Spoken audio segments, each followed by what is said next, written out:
Hello. Thank you all for having us here. My name is Garrett Blad. Thanks, Barb, for the invitation and for the kind words. Um, I'm an organizer with We Make Indiana, and like Barb shared, I'm doing some work over in Porter County to expand our reach here in the region. And I'm Stoner, and it's good to be back. We're just so grateful for the partnership with First Unitarian Church here in South Bend. And we are excited to share a little bit about what it looks like to do justice, what we've learned in our experiences, and what it could look like to do this work with you all together. I've learned in my time, I believe I was here about 5 or 6 years ago, if some of you remember, with some of my work with the Sunrise Movement, which was really focused on organizing young people around addressing the climate crisis and creating a green energy future that we could all benefit from. And I learned a lot from that about how we can transform work at the national level, and I think I've become even more committed to our work at the local and state level. While we made some good progress nationally past one of the largest investments in clean energy in history, our state here is going backwards in a lot of ways. I've seen it in my own family. I've seen my mom as a third grade teacher struggle to get the supplies she needs, struggle with the requirements that are continually put on her in the classroom. I've seen it myself our state is still among the dirtiest in the country in terms of our energy production and our reluctance to move forward on addressing the climate crisis. And I saw my brother struggle with mental health issues for about a decade. And for a long time, I really believed that just because I was white, I was all right. That I grew up knowing that I thought we could get by. And there were a few points in my life that drew me to see that that was not true. I think the first in my young life was the economic crisis in 2008 when my dad lost his job. And we had to get food from our community given to us for the first time. And that for me kind of popped that myth that we were just gonna be okay and that these impacts of the world could actually impact my life. So I want to just maybe invite you to have a conversation with someone next to you. What is something in your life that you would like to see improved that could help you or your family achieve your dreams? Just take a minute or two and talk to the person closest to you. Is there something in your life that you would like to see different or improved on that could be better here in our state?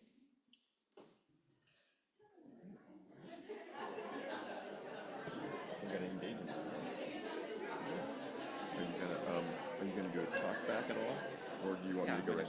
I'll get a few things. Okay, great. So this guy who's standing here, I did a one-on-one with him this week. He does bees. Jim. Yeah, he connected me to his daughter lives in Malcolm. Yeah. And she worked at one point for a Unitarian at a Methodist church as a community connector. Now she's kind of like distant from the church. She's amazing. But yeah, I called her. She was like,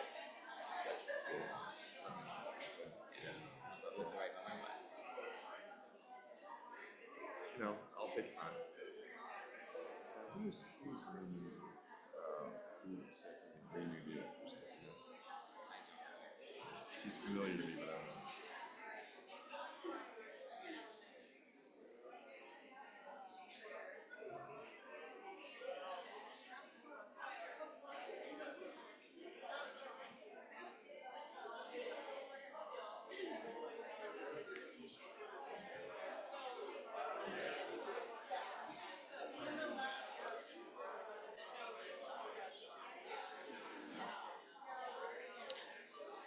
great. Maybe I could just bring us back. Let's bring it back. Is there a noisemaker? Oh, great.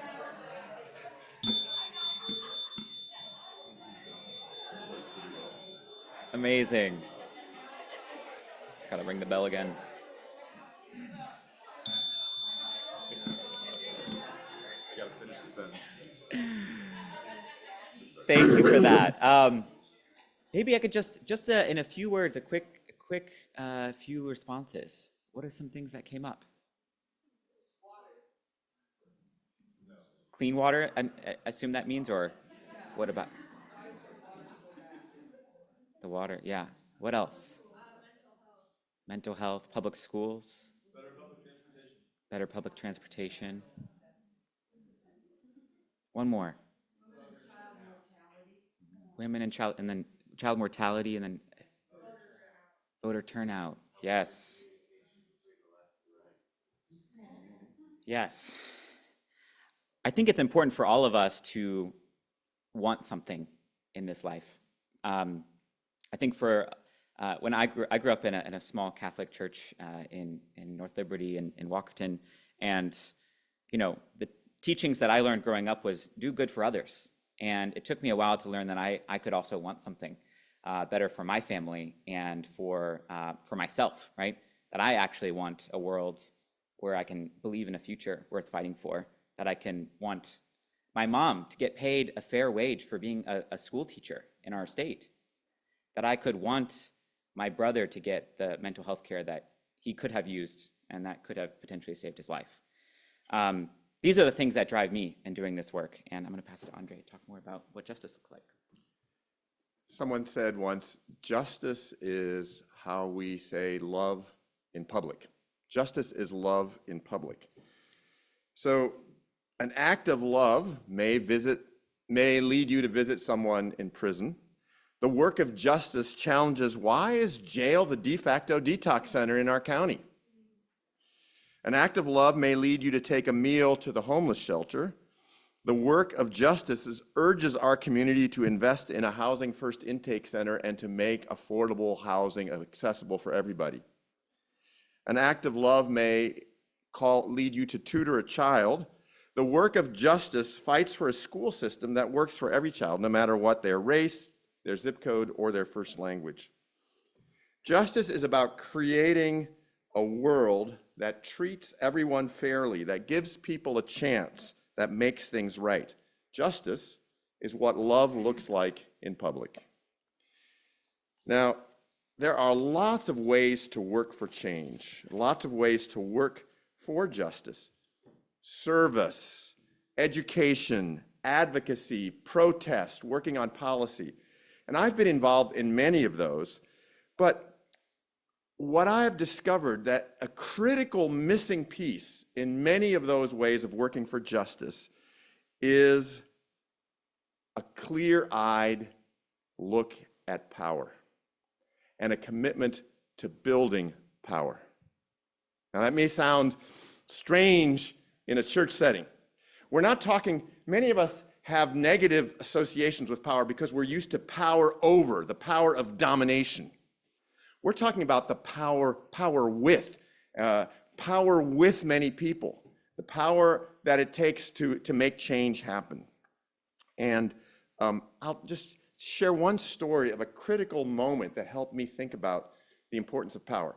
So I was a pastor at Kern Road Mennonite Church. I helped start the on-site prayer ministry. Whenever there was a murder in town, we gather at that location and pray. Initially, just to say, like, what happened here? And what is this calling us to?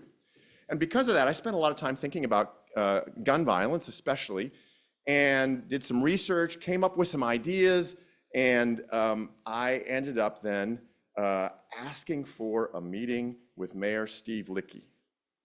Mayor, everybody here knows, like, Steve Lickey is the nicest guy in the world, easiest person to talk to. So, but for me, it was like, I am really moving into a new level. I am going to go talk to the mayor. Yeah, okay. So I went and made an appointment, talked to Steve, and he ushered me in, I shared my idea. We talked for 10, 15 minutes, then he thanked me and he ushered me out, and that was the end of it. About 5 years ago, we had 600 people in a room at Pentecostal Cathedral with Mayor Pete Lickey. We were talking about policing, Mayor Pete Buttigieg. We were talking about policing and gun violence. He listened to us, and he did some things. What was the difference? I thought that the brilliance of my idea and the moral strength of the cause would win the day and make the change with Steve Lickey.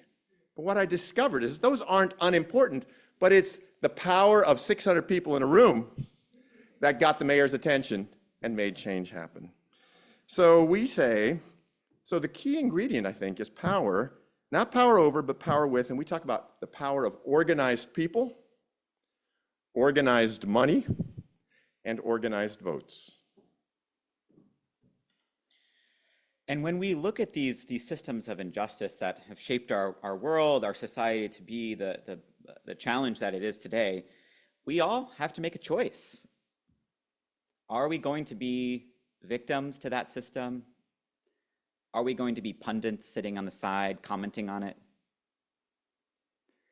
Or are we going to become actors and architects of something different? That's a choice that I've faced many times in my life. First, when I was an undergrad at Notre Dame, when I decided and when I learned about the reality of the climate crisis, that it threatened our life here, my family who farm in this region, and my future, I decided to take action and organize students to transition the coal plant away from burning coal in our backyard and to invest Notre Dame's investments into clean energy and not dirty energy. And I faced a similar choice 2 years ago when my brother was struggling with his mental crisis. He got very ill. His mental challenges became physical, and he needed help. The only one to call was the police. And they detained him and took him to the emergency room, where we struggled to get the mental health care that he needed.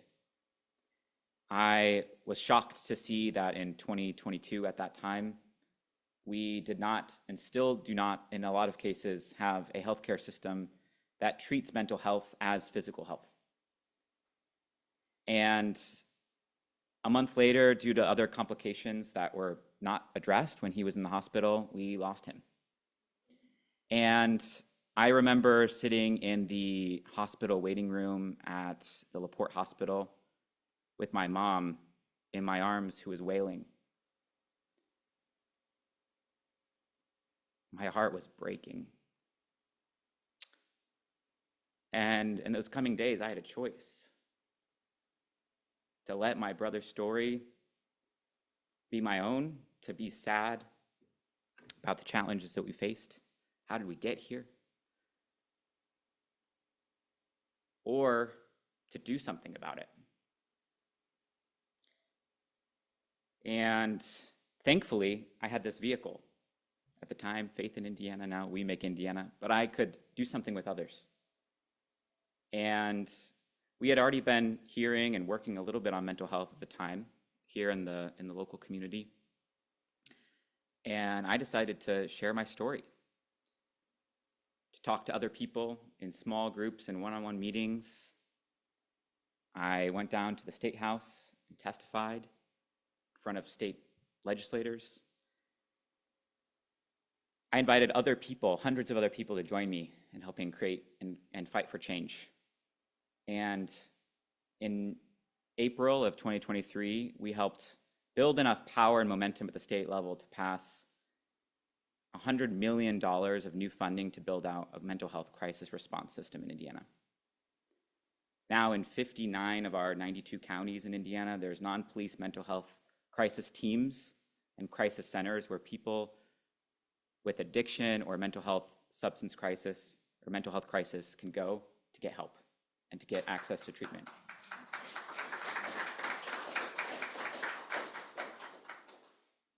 So, the question for all of you today is, what choice will you make? And for all of us, there's things that get in the way, right? Doubts, fears. I often think about it, some might know the monkey mind.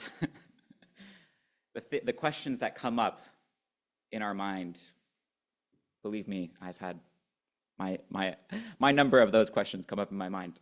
But the question for us is, will we pursue regardless? So I was a pastor at a Mennonite church, and part of our scripture is the Hebrew scripture.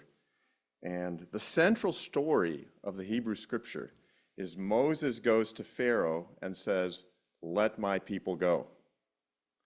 Now, let me tell you, they did not teach me how to do that in Sunday school. And they did not teach me how to do that in seminary. But that's what we're about, is learning ourselves and helping other people learn what does it mean for us to go to the pharaohs of our time and to say, we demand a better world. We can have a better world. We demand a better world for ourselves and for our neighbors. Let my people go. Now, many of the concerns we heard at the beginning, clean air and water, public transportation, addressing maternal mortality rates. Indiana ranks among the bottom of almost every metric of quality of life. I just saw, I think a few weeks ago, we were ranked the second worst state to live in. Second worst state to live in.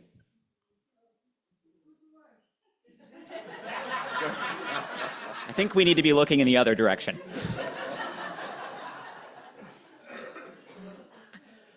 We have the dirtiest air and waterways in the country. We had, until I believe a year ago, the lowest raise in teacher pay, even after Puerto Rico. More women die in childbirth here in St. Joe County than in most third world countries. And the list could go on and on. The system's not working, right? And it's impacting all of us, no matter if we're white, black, brown, how much money we make, or even where our zip code is. And that's why we're doing this work with We Make Indiana. We are uniting people of faith and people of conscience to take action together, to learn how to do the work of a citizen, right? How to come together. Because we know, as Andre shared, we're larger and more powerful when there's many of us together with one shared voice. And together we can go to the Pharaoh and say, let my people go.